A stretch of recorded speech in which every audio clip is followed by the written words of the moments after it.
Hi, everyone, and welcome to Let's Watch TV with Joe and Fran. Hello, hello, hello. First of all, um, let's start here. Who picked the show? We're watching This Is Us, everybody. This is us. This is us. Who picked it? Me. Anyway. But I have been trying to get you to watch this show Yeah. for ages, and you wouldn't watch it. And then he goes, it's an old person show. It is. Don't watch it. Nobody wants to hear about it. And then I said, ask your fans. You asked your fans, and you go, oh, I guess they do watch it. They did, but also, like, they would. So I get it. Like, my fans are majority the same demographic as who would watch the show. My fans are not all old ladies. I will say that. I'm not hating on anyone. If you like the show, I'm not calling you an old lady because I like old lady things. It's not an old lady show. I like old lady things. I love any candle that is rose scented. The more it smells like potpourri, the more I like it. The strong floor. I love an old grandma scented candle. I think you've got I also love liver and onions. I also love food that you can gum, that you don't need teeth for. I love an old lady situation. So I'm not making fun of it. Is this an old lady show? It is. It's an old lady show. However, it's not at all. I gotta straight up tell you something, Mom. I am not pissed at you. I think livid. Nothing new. You made me watch a show that you damn well knew tapped into my biggest fear in life. I didn't write the show. You knew this was coming. There's no way you didn't know this was coming. There's not the way they wrote it. Not the way they wrote it. Are you serious? Are you serious? I knew it was coming, but not the way they wrote it. Why don't we get into it? First of all, First of all, I'm not having it. Second of all, wait, let me first ask since you never watched the show and it's been on for 6 seasons. Mom, I didn't even watch the show. I've never even watched the show. Right. And I was crying in the recap at the beginning of the show. That is an issue. I think the writers sat around and they were like, the goal of this show is to make everybody fully dehydrated because they've lost all their water weight in tears. Well, did you watch season 1? No, I watched. So, funny story. Do you remember the squirrel house that I used to live in? Yes. Just so everybody knows, I lived in a house that had a freaky deaky landlord, and it was infested with squirrels. We call it the squirrel house. They lived in the walls and they kept me up all night. When I lived in the squirrel house all that time ago, I remember Morgan and I tried to get into it and we just didn't. And that was around like season 1 time. What do you want? You don't want to hear about it? We tried to get into the show, you dirty old lady. What? We tried to get into the show. We tried to. You nasty. Oh my God. You nasty. That's the way you said it. We're talking about the show, and I said we tried to get into it. Okay. You are nasty, filthy, you say shit that doesn't belong. You need to go to that little shed that the priest has inside of the church where you tell him all your shit, and then he takes notes and writes a book about it. You need to go to that. What's that called? Confession. Anyway. So what'd you do last night? Because I know you tried to throw all this 6 seasons into one night. I didn't watch it. No, I didn't. I did not watch anything else besides the very last episode of the very last season, which this is now the second time I've done it. And I will say, did I like it? Probably. I just don't have the emotional capacity to watch the show. It's true. It's a good show. I just don't. I personally not capable. Did you watch the first season at all, or the first episode at all? A long, like 6 years ago. Oh, okay. It was like right when Morgan and I started dating. Well, This Is Us is one of my absolute favorite shows of all time. it also is special to me because my sisters watched it with me. One lives in Ann Arbor, Which one lives also in picturing Tennessee. you guys watch this together, like We even watched made it me together. more emotional. We watched it together, and watching the last episodes this whole show building up the last episodes was something we couldn't wait to watch it. And the best episode to me was not the very last. It was the second to the last that had me still in tears for days and days and days and days and days. But anyway, for those who have not watched the show, it's the Pearson family. First of all, the writer is incredible. He wrote beautiful words.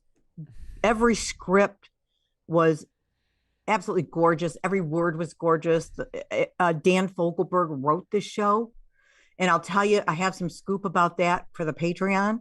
But he wrote a show about a family, the Pearson family, who unfolds in an emotional drama in moments of love, joy, triumph, and heartbreak. And it starts to be told by the parents, Jack and Rebecca. And the beautiful part of the show, it goes back and forth between these people through the generations, from when they were young, from when the kids were kids and born to when the kids were older. And it just intertwined this story that was incredible. But the interesting part, they had to have about 3 to 4 sets of kids. Because they show them from like babies, middle, teenager. Yeah. And older. And then they would jump back to some scenes. So they have different, like 3 or 4 sets of each one of like Kate, Kevin, and Randall all had 3 or 4 sets of actors who went through these scenes with them. Big three. The big three. Oh, big God. three. Jack did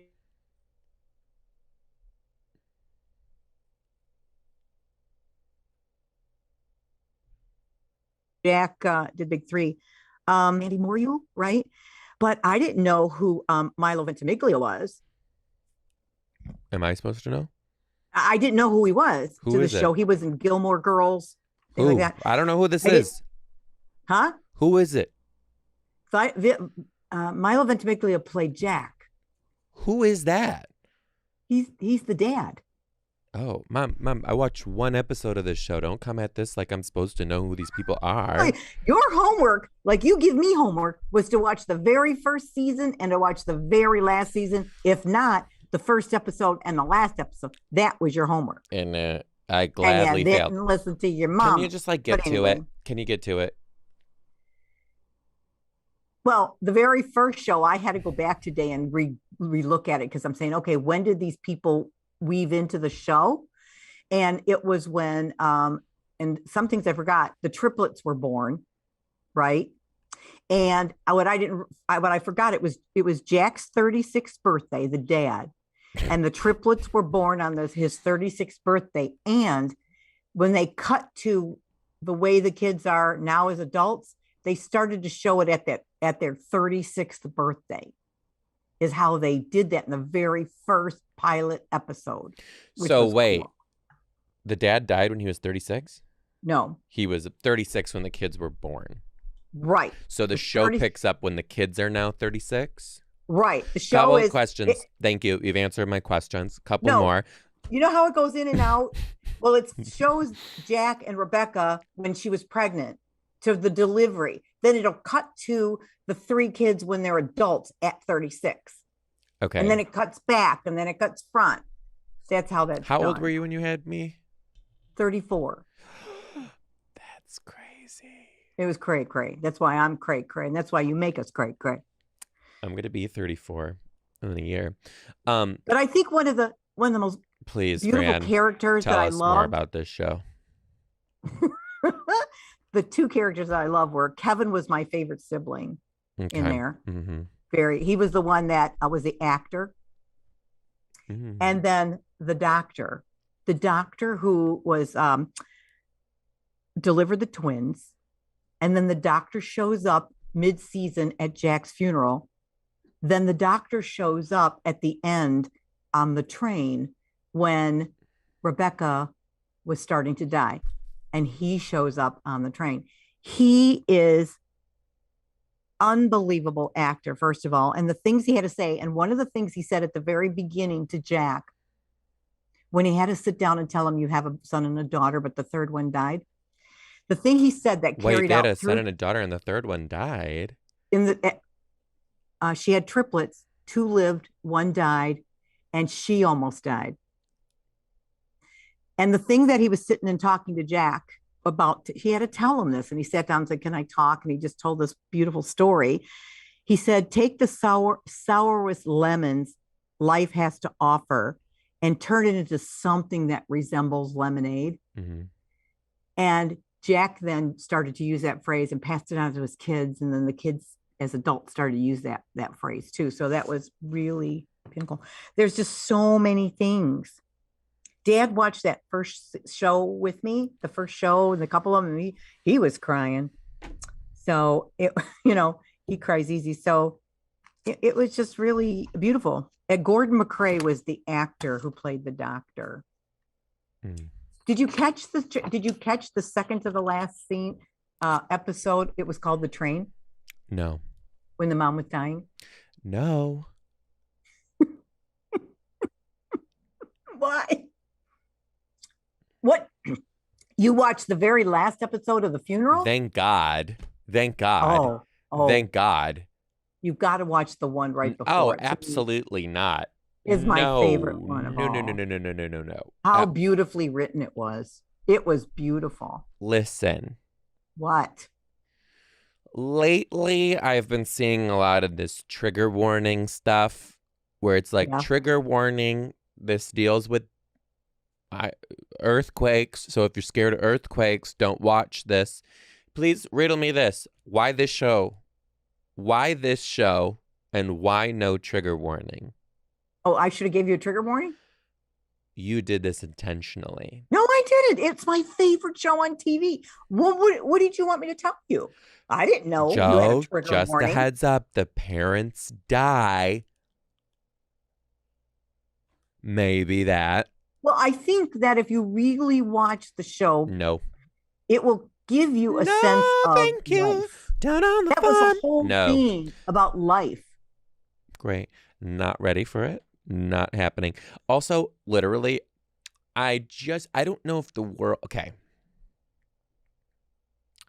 The part that was like, sent me into a different dimension of hysteria was when the three siblings were sitting on the bench outside of the funeral, and the sister said, "We don't have parents anymore."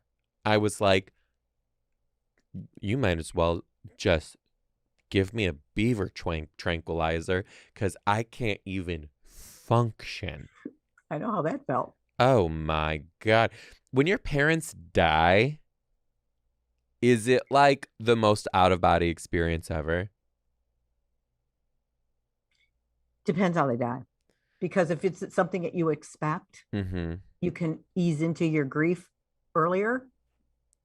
But it is sometimes you walk around and go, did this really happen? Really? Are they not there anymore? Yeah.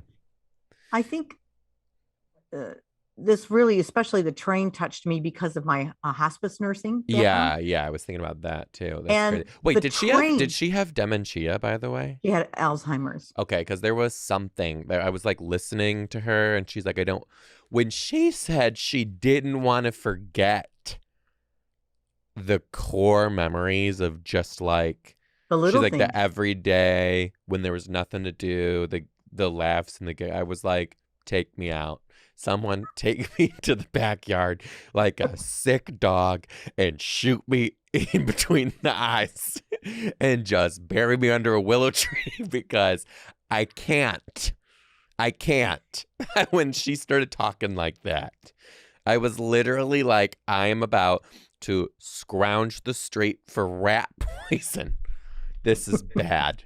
Oh, it's so true life. I mean, the show covered things like not only Alzheimer's, but addiction, mental health, having a disabled child. It covered death. It covered obesity. It covered so many things that relate to so many people. I think that the show was also people's journey, and it was also kind of cathartic for people too. I mean, losing my parents, definitely that was part of when I, was watching all this. But like I was saying, in my hospice experience, in my own experience, when I think about it, when he wrote The Train, when that script was written for The Train, Mandy Which I Moore didn't watch. said she was reading she was reading the script, right? Sobbing, soaking it with her own tears. She said she was reading it. She was telling Jimmy Fallon, she wasn't telling what happened. She goes, but people are going to need a day off after this one. She said she was reading the script, and I went into my trailer and threw up. And it was the journey on the train, and the symbolism from that was incredible. How they brought her back to her youthful Rebecca, and she was all dressed up, and she used to ride on a train with her dad when she was little. So she's on the train, and it takes her and then Randall's real father appears, and he takes her on the journey through every car of the train. And in the car of the train is something that, like, her children were there, and she could see them and see how they did. And then one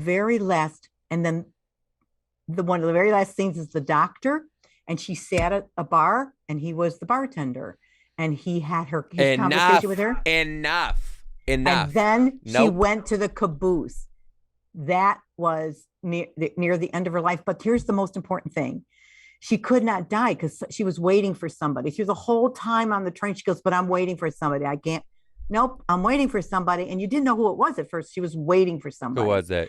Her husband? And then finally she goes, Kate's not here. Kate? Who's Kate? Kate, her daughter, her two sons. She goes, but Kate's not here. I don't see Kate. Kate was in Europe, in England, promoting curriculum she wrote for blind children's schools. Yeah. And she was trying to get home on an airplane. And you see so Rebecca. So the mom was like holding on to it? Yes. No. She was laying, and she said, I can't. No. Now, wait a minute. No. Don't stop me. Shut wait up. A minute. I can't do it. I did not take a Valium before this episode. I can't. I have seen that. Mom, I am listening to you tell me about this, and I can't even keep it together. And you want me to watch this? Whoever wrote this is a sadist. This is crazy. I want to say to you, patients I've taken care of in the hospital were dying at the end of their life, and they hung on because it's something. No, and that was so true. Goodbye. And that is another episode of Let's Watch TV. Kate comes into the room.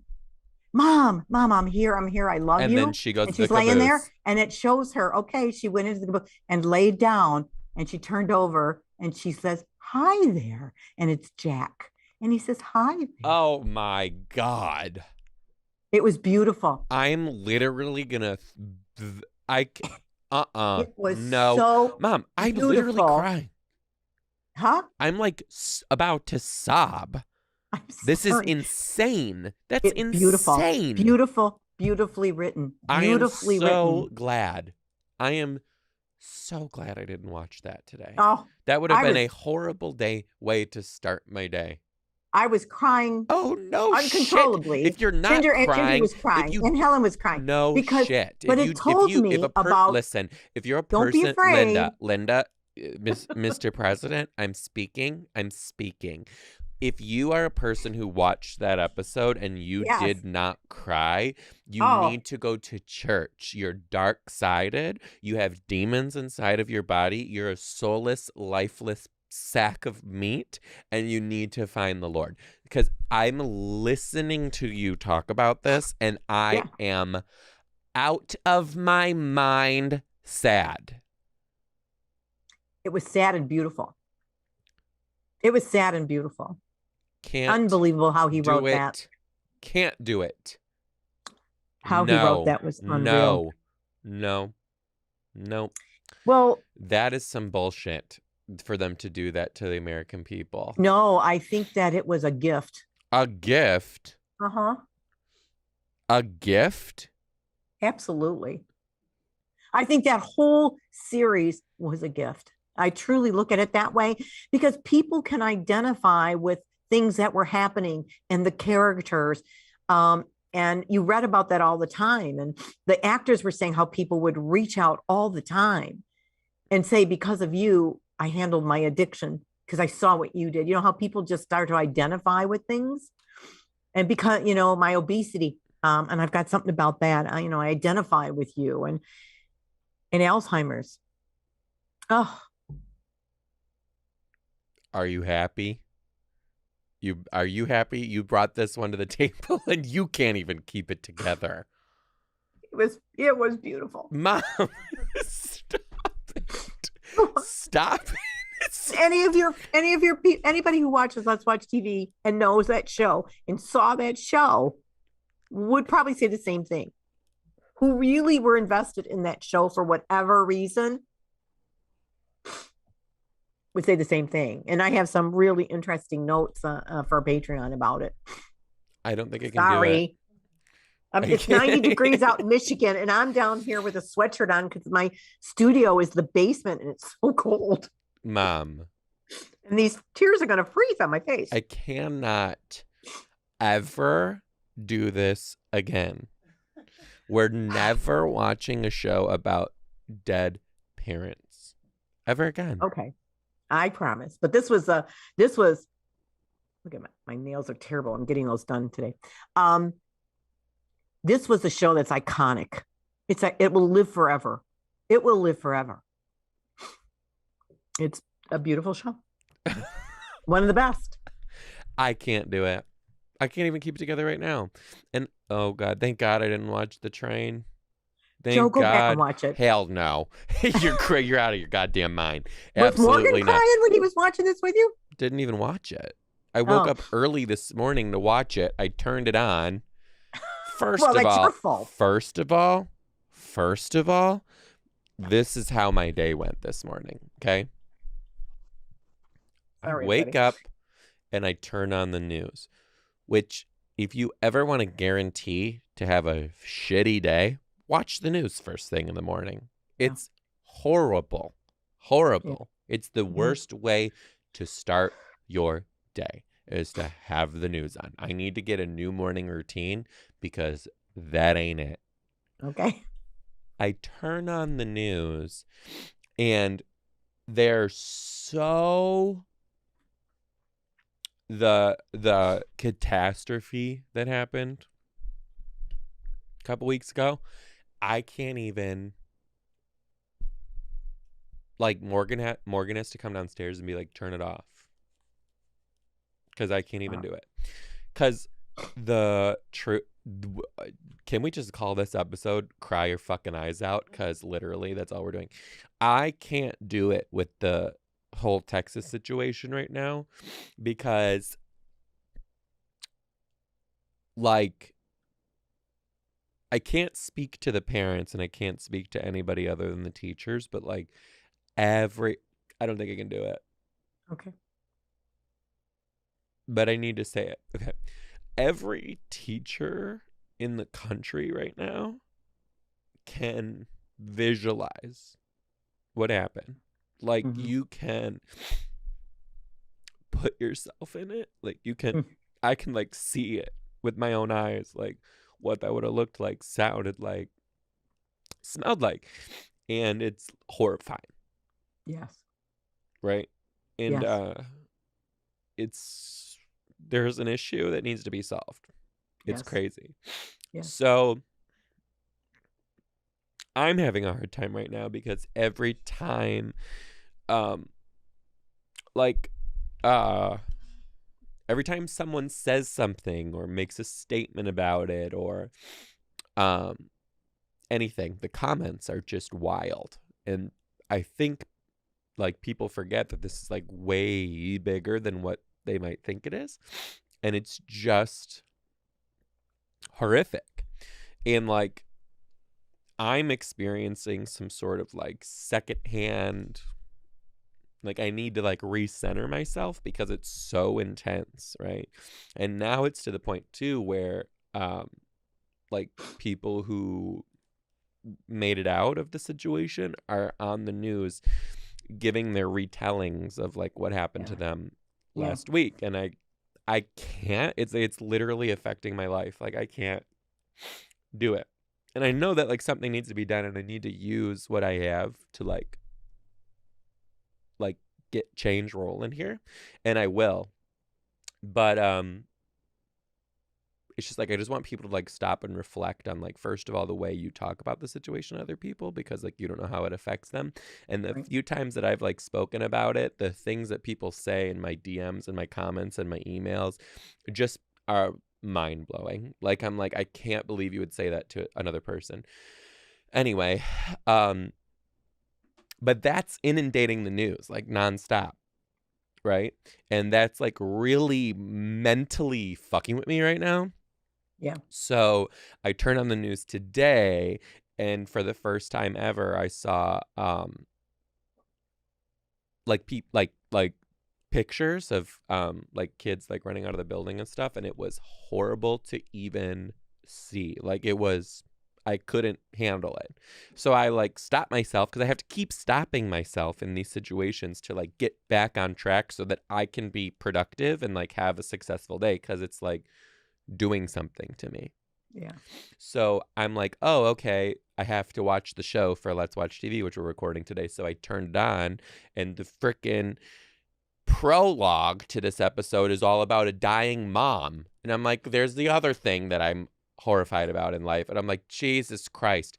So then I watched that episode. I'm sobbing into my dog's fur. And Morgan comes down the stairs. He's like, "Are you gonna be okay?" I'm like, "I don't think so. I don't think so." Did he ask you what you're watching? Yeah, and then just like I actually need to like after we're done here, I need to figure out. I need to like recenter myself somehow. Go I'm take your having dog a for a walk. really lot. I'm having a really lot. I'm having a lot of issues with that lately. I don't know what it is. I'm having a really hard time. I don't know. When you were like, you like reached a different level of your career, especially in the 90s, that like a lot of women were not at, right? He was Like starting. they were starting, but For sure. you were definitely like most of my friends' moms were stay-at-home moms. Not that that's bad. Not No, anything not at about that. all. Not that that's bad. No, God bless Um, him. but didn't have jobs, and good for them. Like I wish there was a Yeah. world where I could just do that, right? And you were a Right. director of a hospital program. And were there like times in your career where you were just like did you like doubt yourself? Like were you like I can't, like how Yeah, am I doing always. this? I can't do this. Like who am I to be doing this? Always. Yeah. Every position I ever had, you get to a point to say, am I doing the right thing? Am I in my right career? Yeah. Am I That's making a difference with every single step? God, I'm having like The only so much one of that, that right now. huh? I'm having so much of that right now. Like Well, everything I'm doing, I'm literally just like I like it like wakes me up in the middle of the night. I'm like, am I doing the right thing? Am I growing the right way? And then like I look back on stage and I'm like, yes, you fucking asshole. You just sold out like a whole weekend of shows. Like you're doing something that people like, but then I get back in my space and it's just like in my head and I'm like, are you even good at this? Like I watch back videos of myself and I'm like, are you really as funny as you thought you are? Are you doing like, do you I really? think I don't know. It's like crazy. when you get to a certain point of success in your career, I think if you don't doubt what you're doing and doubt if you're in the right place, there's something wrong with you. You're a narcissist and you're, egotistical maniac. I think what helps growth is to have those questions of yourself. Yeah. And it helps you grow in who you are. It helps you understand, does this make me happy? Mm-hmm. And, does it bring me joy? Does it bring other people joy? Is it making a difference? And when you can answer all those questions, you'll know. But I think it's normal because out there too, even with my job, there's competition. Mm-hmm. There's always competition up your back. There's always somebody who wants what you have. There's always somebody who said they can do it better. Always, always. You have bosses who tell you, this has to change. You got to do this. You got to do this. So there's always somebody back there. But you got to pay attention to yourself. I know.